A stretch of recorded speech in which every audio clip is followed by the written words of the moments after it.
उसके 5वें अध्याय उसके 16वें वचन से लेकर 18वां वचन आज हम अध्ययन करेंगे।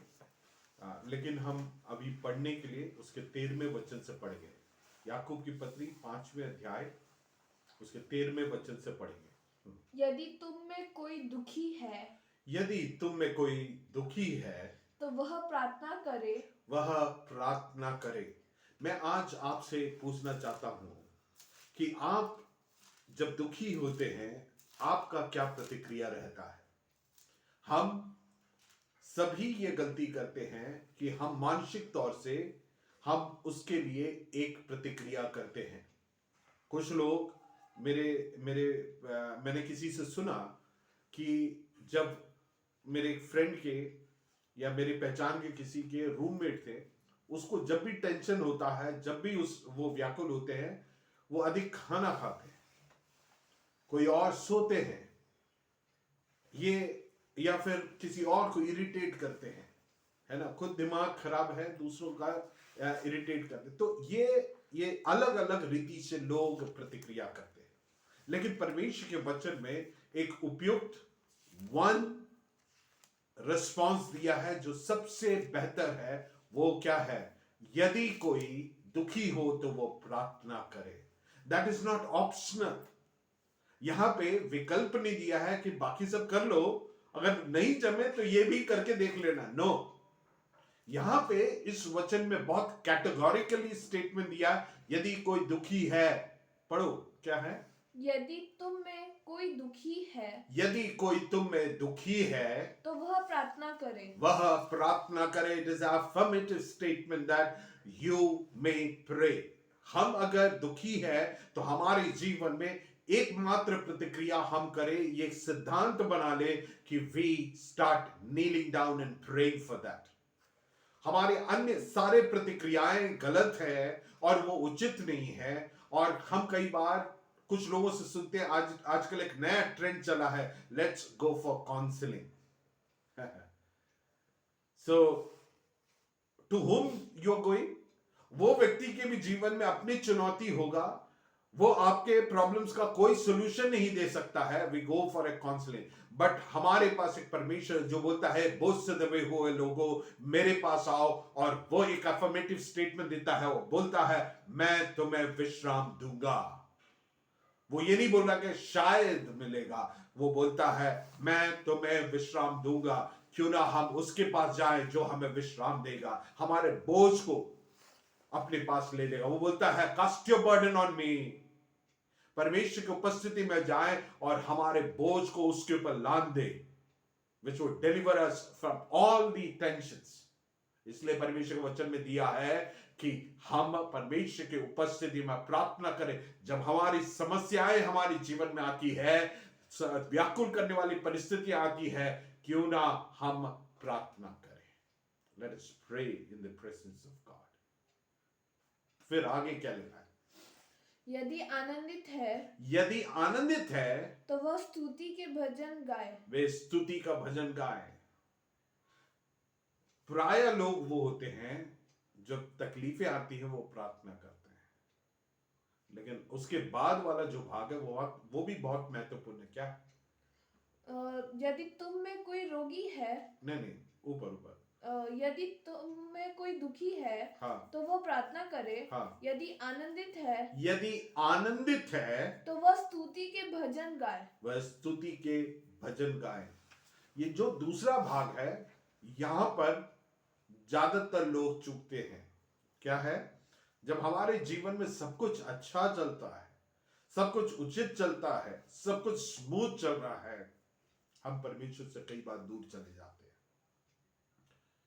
तब हमें परमेश्वर की जरूरत नहीं पड़ता है। लेकिन यहां पे परमेश्वर का दास एक बहुत ही बैलेंस्ड बात को कहता है, अगर तू दुखी है परमेश्वर की उपस्थिति में जा। अगर तू खुश है तो तब भी तू क्या करे? परमेश्वर के पास जाए, उसकी आराधना करे। Praise the Lord. बोलने का मतलब है हमारे जीवन के दोनों एक्सट्रीम्स में हम परमेश्वर की उपस्थिति में जाए। जब हम दुखी हैं, हम आराधना नहीं कर पाते हैं। That is the time we go and present or lay a burden on our God who is ready to take a burden. हम अपने समस्याओं को, हमारे बोझ को परमेश्वर के हाथ में दें। और जब हम ऐसे करते हैं परमेश्वर की उपस्थिति में एक ट्रांजैक्शन होता है, वो ये है परमेश्वर अपने बोझ को हमसे लेता है और परमेश्वर अपने आनंद को हमारे जीवन में देता है। Praise the Lord. क्योंकि हे बोझ से दबे हुए लोगों, मेरे पास आओ, मैं तुम्हें विश्राम दूंगा। ये ट्रांजैक्शन परमेश्वर की उपस्थिति में होता है। परमेश्वर की उपस्थिति के बारे में लिखा है, परमेश्वर की उपस्थिति में आनंद की भरपूरी है मेरे प्रियो। जब हम परमेश्वर की उपस्थिति में आते हैं, घुटना टेकते हैं, और जितने लोगों ने इस सिद्धांत को अपने जीवन में अपनाए हैं, वो गवाही मेरे साथ दे सकते हैं अपने अनुभव से कि परमेश्वर ऐसा आनंद हमारे अंदर देता है, ऐसी शांति देता है जो समझ से परे है। क्योंकि जब हम परमेश्वर की उपस्थिति में घुटना टेकते हैं और हमारे समस्याओं को परमेश्वर के हाथ में देते हैं और बोलते हैं परमेश्वर मेरी बस से बाहर है, परमेश्वर उस समस्या को अपने हाथ में, अपने भाग दौड़ में ले लेता है, और तब स्वर्ग हमारे लिए कार्य करता है। हमें लॉजिकली नहीं मालूम हमारे अंदर आनंद कहां से आ रहा है, क्योंकि परमेश्वर का जो आनंद है वो अलौकिक है, वो हमारी समस्याएं और हमारी परिस्थिति से ऊपर कार्य करने वाली बात है। Getting me?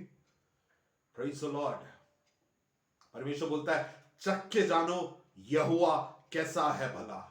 हम जब समस्याओं के बीच में घुटना टेकते हैं, हम वो चख के जान पाते हैं यहोवा उन विपरीत परिस्थितियों में, असंभव परिस्थितियों में यहोवा कैसा है भला। क्यों ना हम हमारे मानसिक गतिविधियों और मानसिक प्रयासों से विफल होने के बजाय क्यों ना हम परमेश्वर की उपस्थिति में जाएं, आपके एनस्ट्रेन्ड रिलेशनशिप को परमेश्वर के हाथ में ले जाएं। मैं आज किससे बोल रहा हूं पता नहीं, आपके जीवन में जो स्ट्रेन्ड रिलेशनशिप है, आपके जीवन में जो संबंध जहां पे आपको लगता है इसका कुछ नहीं हो सकता, परमेश्वर के हाथ में सौंपे। आपकी परिस्थितियां जहां जो आपके बस से बाहर है, परमेश्वर के हाथ में सौंपे। जो आपको चुकोटी है, आपको तकलीफ देती है, उन बातों को परमेश्वर के हाथ में दे और परमेश्वर से बोले कि lord these things disturb me, lord I given to you.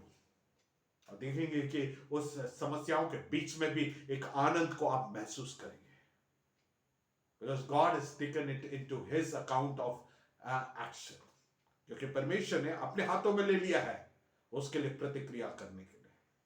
Praise the Lord।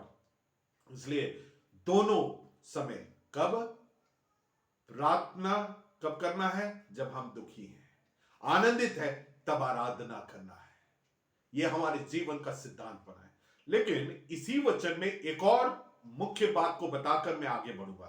यहां पे अगर गौर से पढ़ते हैं, वहां पे यूं लिखा है, यदि कोई तुम्हारे बीच में दुखी हो तो वो प्रार्थना करे, और फिर यदि आनंदित है तो वह स्तुति के भजन गाए।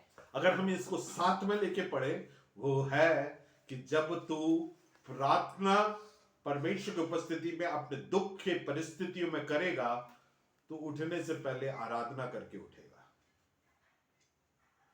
क्यों? क्योंकि जब तू घुटना टेकेगा और जब परमेश्वर की उपस्थिति में प्रार्थना करेगा, तेरी प्रार्थना में परमेश्वर एक ट्रांजैक्शन को करता, वो ये है, वो तेरे दुख को अपने पास ले लेगा और अपने सांत्वना को तेरे जीवन में देगा। और जब तेरे जीवन में परमेश्वर अपने सांत्वना को देता है, तेरे अंदर एक आनंद प्रवेश करता है, और जब आनंद प्रवेश करता है, परमेश्वर का वचन बोलता है तू आराधना करे। प्रेरितों के काम 16वें अध्याय में 26वें पद से हम पढ़ते हैं, उसको निकालने की जरूरत नहीं, आप पढ़ेंगे, उसको नोट कर ले और बाद में पढ़ना। वहां पे पौलुस और सिलास को बंदी गृह में, वहां पे लिखा है, उनको मार के, पीट के, एक बड़ी भीड़ ने मारा। मतलब कोई काउंट नहीं कर सकता कि कितने लोगों ने मिलके मारा है। वहां पे लिखा बेतों से मारा गया, लठ से मारा गया, समझ लीजिए, और घसीट के अंदरूनी कोठरी में ले जाकर उनको बांध दिया। मतलब जब किसी ने मार खाया है, जान सकते हैं उनके शरीर में कितना बड़ा क्लेश है। वहां पे लिखा है उनके रीति के हिसाब से उन्होंने आधी रात को उठकर प्रार्थना करने लगे और आराधना करने लगे और वहां पे जितने हैं वो सुने। Praise the Lord. जब हम प्रार्थना, हमारी परिस्थिति आधारित नहीं, हम परिस्थिति के बावजूद प्रार्थना करते हैं, और जब प्रार्थना करते हैं वो इसलिए करते हैं, ये एक रीति के तौर पर हमारे पास एक भरोसा है कि परमेश्वर कार्य करेगा, वो हस्तक्षेप करेगा, और जब हम ऐसे करते हैं परमेश्वर हमें एक शांति देगा और हम आराधना कर पाएंगे। इतना बोलकर मैं आगे बढ़ना चाहता हूं। 14th verse. यदि तुम में कोई रोगी है, हाँ, तो कलीसिया के प्राचीनों को बुलाए और वे प्रभु के नाम से यदि कोई बीमार है, तुम्हारे कलीसिया के प्राचीनों को बुलाए और वे प्रभु के नाम से हाँ, उस पर तेल मलकर उसके लिए प्रार्थना करें। तेल मलकर उनके लिए प्रार्थना करें। यहाँ पे आज मेरा विषय चंगाई नहीं है, इसलिए मैं इसके ज्यादा डिटेल में नहीं जाऊंगा। यहाँ पे दो कैटेगरी के लोगों को बस मैं आपसे परिचय करा के आगे बढ़ूंगा। यहाँ पे दिया है यदि तुम्हारे कलीसिया में कोई बीमार है, मतलब that is speaking about a general crowd, जो सामान्य क्राउड जो कलीसिया के अंग है। यदि कोई बीमार होते हैं वो क्या करे? प्राचीनों को बुलाए। सो वहां पे एक मैच्योर लॉट है जिनको प्राचीन कहते हैं या एल्डर्स कहते हैं, उनको बुलाए। फिर क्या करना है? और वे प्रभु के नाम से उस पर तेल मलकर हाँ, उसके लिए प्रार्थना करें। हाँ, पढ़ते जाओ। और विश्वास की प्रार्थना के द्वारा विश्वास की प्रार्थना, अब ध्यान से सुनो, विश्वास की प्रार्थना के द्वारा रोगी बच जाएगा। रोगी बच जाएगा। यहां पे एक डेफिनेटिव स्टेटमेंट है कि रोगी बच जाएगा, चंगा हो जाएगा। फिर और प्रभु उसको उठाकर खड़ा करेगा। प्रभु उसे उठाकर खड़ा करेगा। और यदि उसने पाप भी किए हो, यदि उसने पाप भी किए हो, तो उनकी भी क्षमा हो जाएगी। उनकी भी क्षमा हो जाएगा।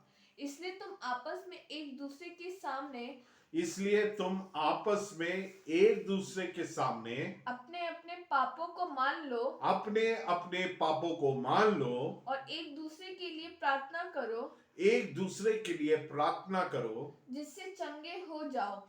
जिससे चंगे हो जाओ। फिर धर्मी जन की अब ध्यान से सुनना, धर्मी जन की प्रार्थना के प्रभाव से बहुत कुछ हो सकता है। यहाँ पे हम गौर करेंगे। यहाँ पे लिखा है धर्मी जन की प्रार्थना के प्रभाव से बहुत कुछ हो सकता है।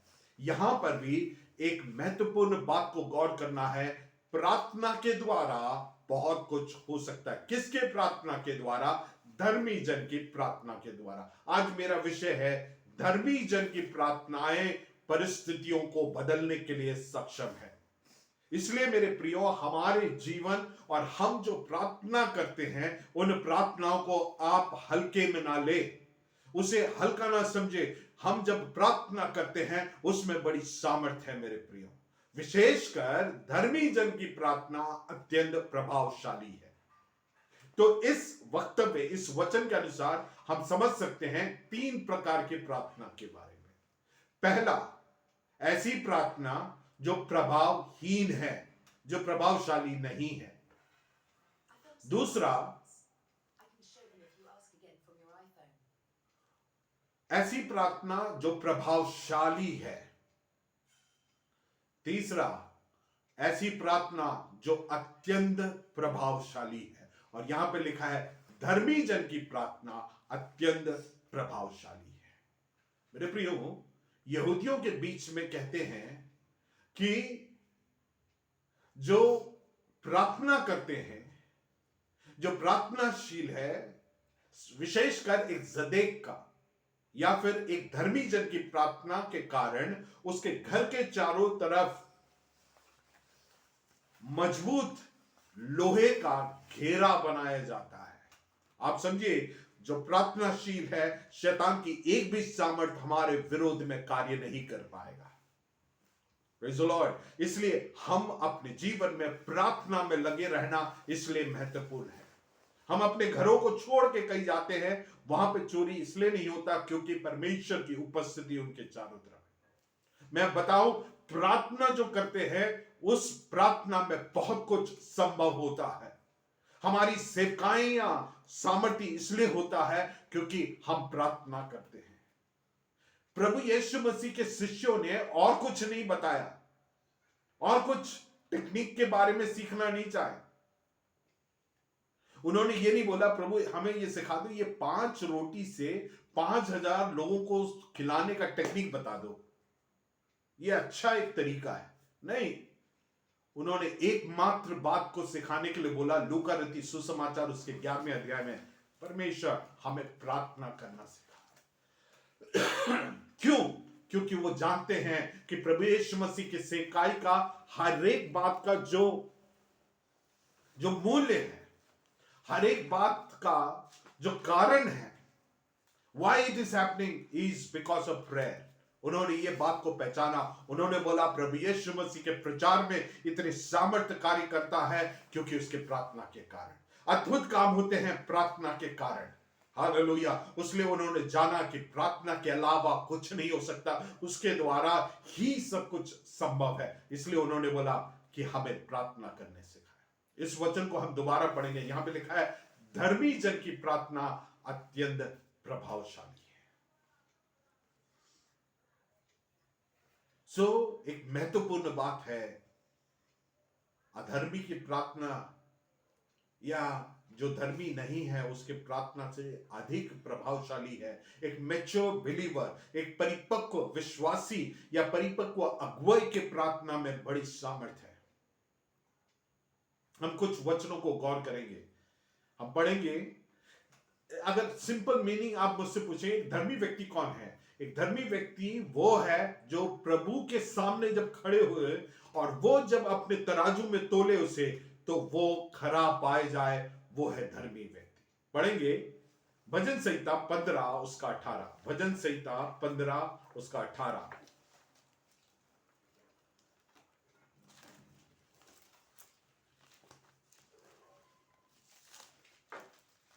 Psalms 15 verse 28। sorry 18। 15 verse 18। नहीं है। 8 नहीं है। 15 का कितने वर्सेस है? 5 तक। प्रोवर्ब्स, सॉरी गलत, प्रोवर्ब्स है 28 की 8। नीति वचन 15 का 18 पढ़ो। दुष्ट लोगों के बलिदान। हाँ, क्रोधी पुरुष झगड़ा मचाता है, परंतु जो विलम्ब से क्रोध करने वाला नहीं, है। दुष्ट लोगों के बलिदान, वो 8 है क्या? देख, दुष्ट लोगों के बलिदान से। ओके। दुष्ट लोगों के बलिदान से यहोवा घृणा करता है। दुष्ट लोगों के बलिदान से यहोवा घृणा करता है, परंतु वह सीधे लोगों की प्रार्थना से प्रसन्न होता है। सीधे लोगों के प्रार्थना से वो प्रसन्न होता है। इसलिए ये है आधार। हम जब परमेश्वर की उपस्थिति में आए, खरे मन से आना है, सीधे मन से आना है। इसलिए क्योंकि दुष्ट लोगों के बलिदान से यहोवा घृणा करता है। He hates it। Proverbs 28 verse 9, 28 उसका 9 भी पढ़ेंगे। जो अपना कान वाचा व्यवस्था सुनने के से फेरता है, उसकी प्रार्थना घृणित ठहरती है। Praise the Lord. आप समझिए कि परमेश्वर की उपस्थिति में वचन अनुसार जो जीता है, धार्मिकता के साथ जो जीता है, उसके प्रार्थना अत्यंत प्रभावशाली है। सबकी प्रार्थना नहीं। इसलिए हमारे जीवन में ये यत्न होने पाए और मंशा होने पाए कि हम परमेश्वर के वचन अनुसार चलने वाले होने पाए, परमेश्वर के विधि अनुसार चलने वाले होने पाए। और जब हम परमेश्वर की इच्छा अनुसार चलेंगे, मेरे प्रियो, हमारे हर एक प्रार्थना के द्वारा परमेश्वर परिस्थितियों को बदलने वाला होगा। मेरे प्रियो, कलीसिया को इसमें वापस आने की जरूरत है। मेरे प्रियो, आप लोग बड़े प्रार्थना के साथ इस वचन को सुने। ये वचन बाउंस बैक ना होने पाए। इस वचन को बड़े प्रार्थना के साथ परमेश्वर से बोले कि परमेश्वर तुम मुझसे बातचीत कर। हालेलुया।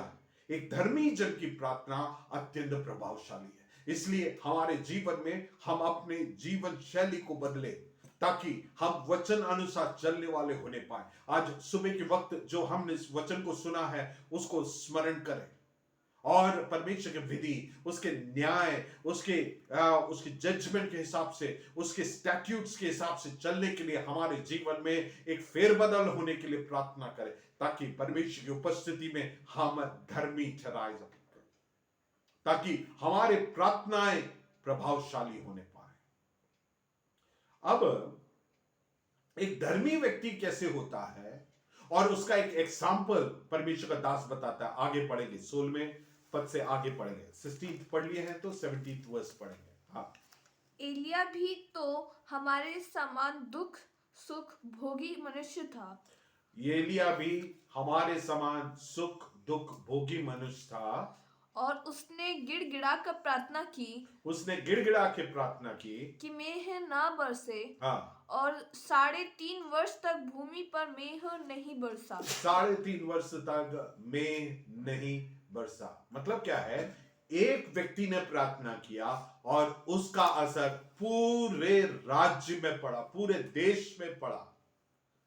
हम में से कई प्रार्थना करते हैं और हमारे परिवार में भी कई बार असर नहीं होता है। इन दिनों हम प्रार्थना में वापस आए और इसमें जो गौर करने वाली बात है वो बोलता है हमारे समान सुख दुख भोगी मनुष्य है। बिल्कुल, बोलने का मतलब है आप और हम जैसे साधारण हैं वैसे ही वो भी साधारण व्यक्ति है, लेकिन उसके प्रार्थना के द्वारा ये मुमकिन हुआ। बोलने का मतलब है याकूब, अगर उसके प्रार्थना से हो सकता है तुम्हारे भी प्रार्थना से हो सकता है। जो कोई भी याकूब की पत्री को पढ़ रहा है, परमेश्वर का दास बोलने का अर्थ है तुम्हारे प्रार्थना से हो सकता है। हालेलुया, क्योंकि हम जिससे प्रार्थना कर रहे हैं उसके सामर्थ बड़ा है और उसके सामर्थ तब कार्य करता है जब हम परमेश्वर की उपस्थिति में धर्मी होने के नाते प्रार्थना करते हैं और परमेश्वर का कार्य होता है। मेरे प्रियो, धर्मी होने के नाते जब हम घुटना टेक कर प्रार्थना करते हैं, it is touching the power house of God. परमेश्वर के सामर्थ को छूना है, उस अलौकिक परमेश्वर के सामर्थ्य प्रेजेंस को हम इस दुनिया के परिस्थितियों में लेके आते हैं ताकि उस अलौकिक काम को अनलीश करने के लिए, उसको खुला छोड़ने के लिए, ताकि लोगों के जीवन में परिवर्तन को परमेश्वर लेके आता है। इसलिए अपनी प्रार्थना को आप हल्के में ना लें। अगर हमारी प्रार्थनाओं के द्वारा परमेश्वर का कार्य नहीं हो रहा है, हमें जरूरी है हमारे जीवनों में हम अपने जीवन को टटोले और परमेश्वर से बोले कि परमेश्वर, मेरे जीवन में ऐसी कौन सी बात है जो परमेश्वर तेरे सामने खड़े होता हूं तो मैं धर्मी नहीं हूं। होने देखिए परमेश्वर का वचन और आत्मा हमारे जीवन में कार्य करे ताकि हम धर्मी पाए जाए। हम नहीं चाहते कि हमारी प्रार्थनाएं व्यर्थ जाएं। हम चाहते हैं कि हमारी प्रार्थनाओं के द्वारा परमेश्वर का सामर्थ्य कार्य होने पाए, बड़ी जागृतियां होने पाए, चंगाइयां होने पाए, और इसके लिए जरूरी है एक धर्मी जन की प्रार्थना। पहला पॉइंट है, हाँ, कौन प्रार्थना करने से परमेश्वर सुनेगा? पहली बात, धर्मी जन प्रार्थना करने से परमेश्वर सुनेगा। दूसरा प्रश्न है, कैसे प्रार्थना करने से परमेश्वर सुनेगा, या कैसे प्रार्थना करने से अत्यंत प्रभावशाली प्रार्थना का उत्तर हम देखेंगे। वो हम 16वें वचन में देखते हैं। किस प्रकार की प्रार्थना है, पढ़िए लास्ट। हाँ, धर्मी जन की प्रार्थना के प्रभाव से हाँ, बहुत कुछ हो सकता है। हिंदी में बहुत ही साधारण तरीके से बोल के खत्म कर दिया है। वहां पर लिखा है the effective and ferment prayer of a righteous avails much। आप समझ रहे हैं, effective, fervent, जोश के साथ involved prayer, जब हम प्रार्थना करते हैं वो एक रीति के लिए प्रार्थना करना बंद करें। एक fervent, involved prayer, जब किसी दुखी करने वाली विषय है उसमें आंसुओं के साथ हम प्रार्थना करें। जब हम इन्वॉल्व होकर प्रार्थना करेंगे परमेश्वर कार्य करेगा। दूसरा पॉइंट है, let us pray effective and ferment prayer. इसके लिए जो यूनानी भाषा में जो शब्द इस्तेमाल हुआ है, दैट इज एनर्जाइज करते हुए। हमारी प्रार्थनाएं ऐसा ना हो कि डल प्रार्थना,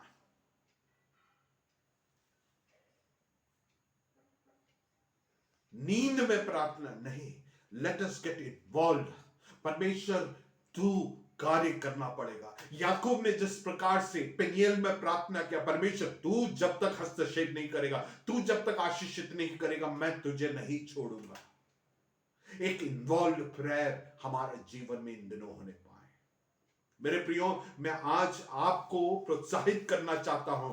कलीसियाएं सो गई है, इसलिए जागृति नहीं हो रहा है, इसलिए शैतान अपने फन को उठा रहा है, इसलिए जो परमेश्वर के कलीसिया के विरोध में कार्य होने के लिए अनुमति मिल रहा है शैतान को।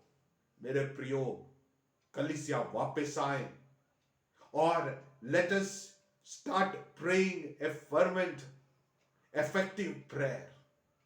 दूसरी बात, let us get involved and start praying.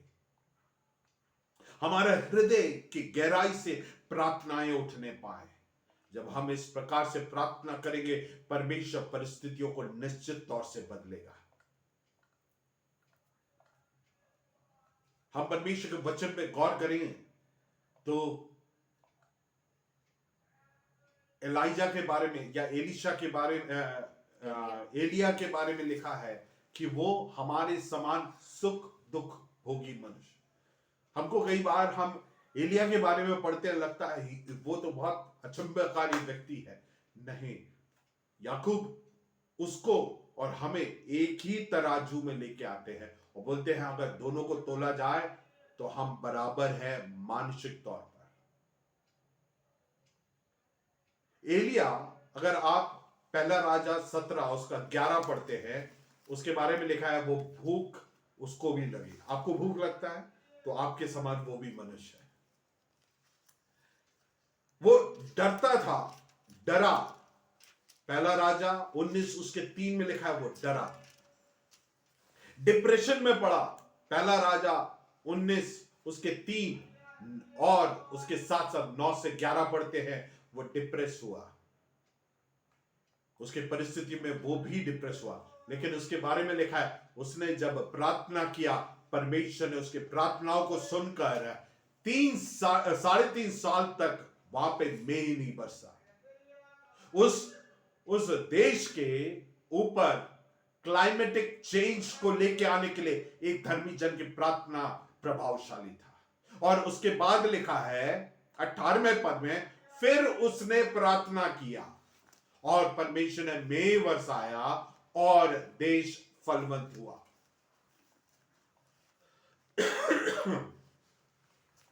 यहां पे मुख्य बात यह है, जब हम प्रार्थना करते हैं परमेश्वर परिस्थितियों को बदलता है। जब हम प्रार्थना करते हैं, परमेश्वर उस देश में जागृति को लेकर आ सकता है। इसलिए मेरे प्रियो, हम उस प्रार्थना में लौट आए और परमेश्वर की उपस्थिति में उस प्रार्थना के साथ हम ये विश्वास करें कि उस प्रार्थना के द्वारा परमेश्वर कार्यों को करेगा। जैसे मैंने पहले बताया, जब हम प्रार्थना करते हैं, स्वर्ग के उस सामर्थ को हम दुनिया में लेके आते हैं। We get in contact with the power of God. Hallelujah. जो प्रार्थना है, आप यूं माने जो सॉकेट के अंदर तार को हम डालते हैं, उसका पॉजिटिव और नेगेटिव दोनों तार डालते हैं। अगर उसके अंदर अच्छे से लगा है, तब आप स्विच ऑन करते हैं तो बिजली जलेगा और तमाम चीजों यंत्र कार्य करता है। अगर उसमें से एक भी तार डिस्कनेक्टेड हो तो वो कार्य नहीं करेगा। कितना भी आप लाइट ऑन ऑफ करे, बल्ब को निकाले लगाए, कुछ नहीं होगा। लेकिन अगर कनेक्टेड है तो तार कनेक्ट होने के कारण आप लाइट ऑन करेंगे तो बिजली अपने कार्य को करेगा। इसी प्रकार से when we pray, it is connecting ourselves to the heavenly realm, to the supernatural realm, और परमेश्वर हस्तक्षेप करेगा। हम पढ़ेंगे एक वचन को, पहला राजा 17 उसका 1।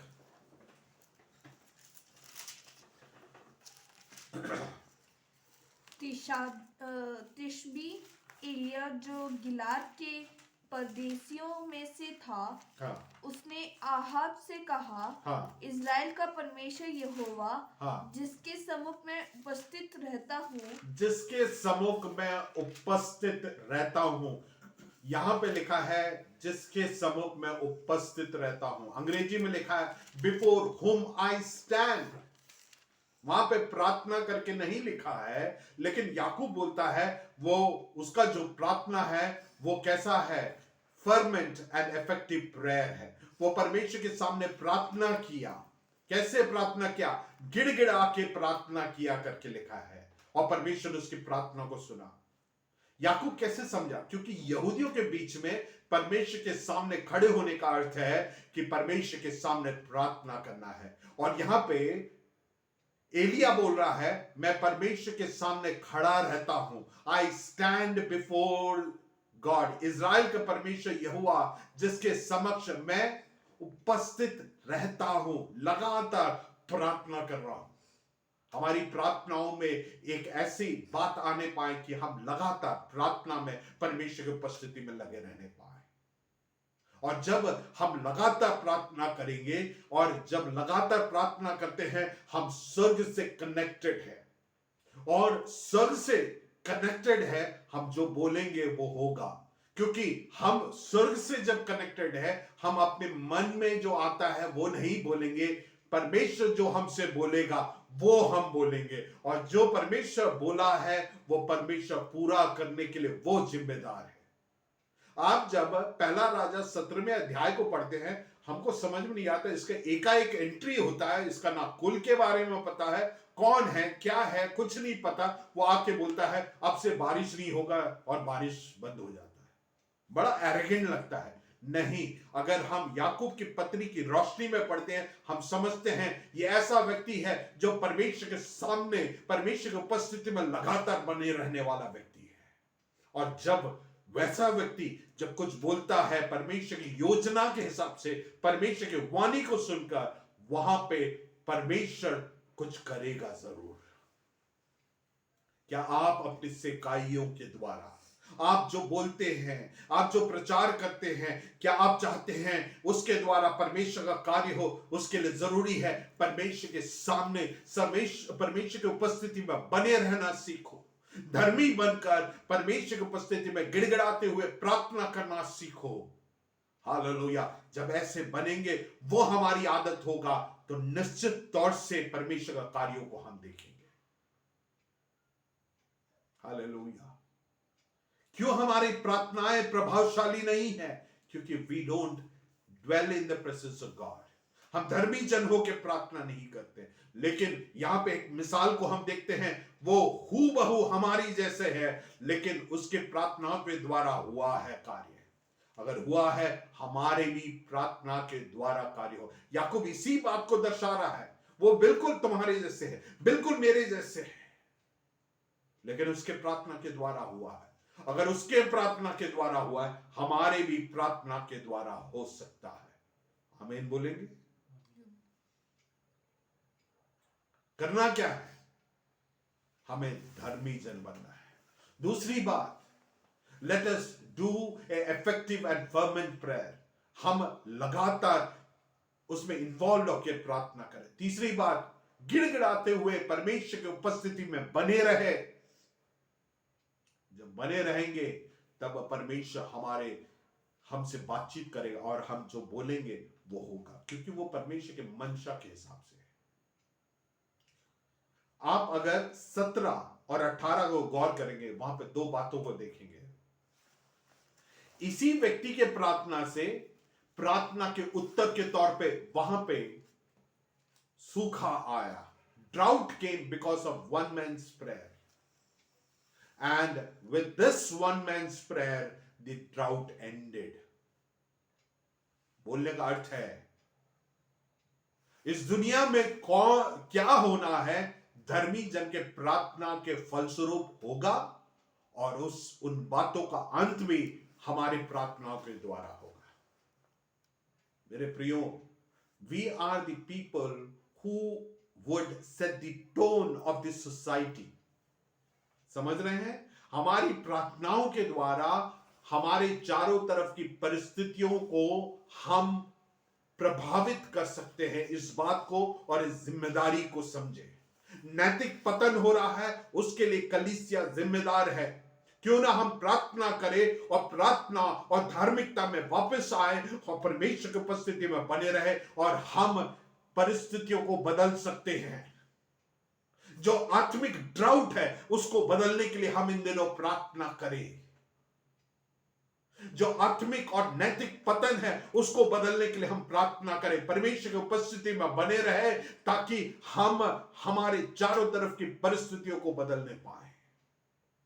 वास्तविकता में कहें तो मसीही समुदाय लोगों के लिए आशीष का कारण है, छुटकारे का कारण है।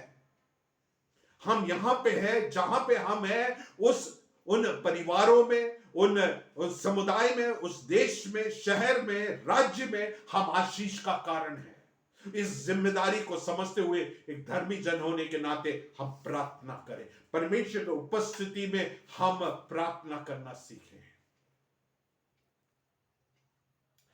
दोबारा हम 17 और 18 पढ़ेंगे और कुछ सिद्धांतों को गौर करके हम अंत करेंगे। एलिया भी तो हमारे समान दुख सुख भोगी मनुष्य था और और उसने गिड़गिड़ा कर प्रार्थना की कि मेघ ना बरसे और 3.5 वर्ष तक भूमि पर मेघ नहीं बरसा। 3.5 वर्ष तक भूमि पर मेघ नहीं बरसा। उसने कैसे प्रार्थना किया?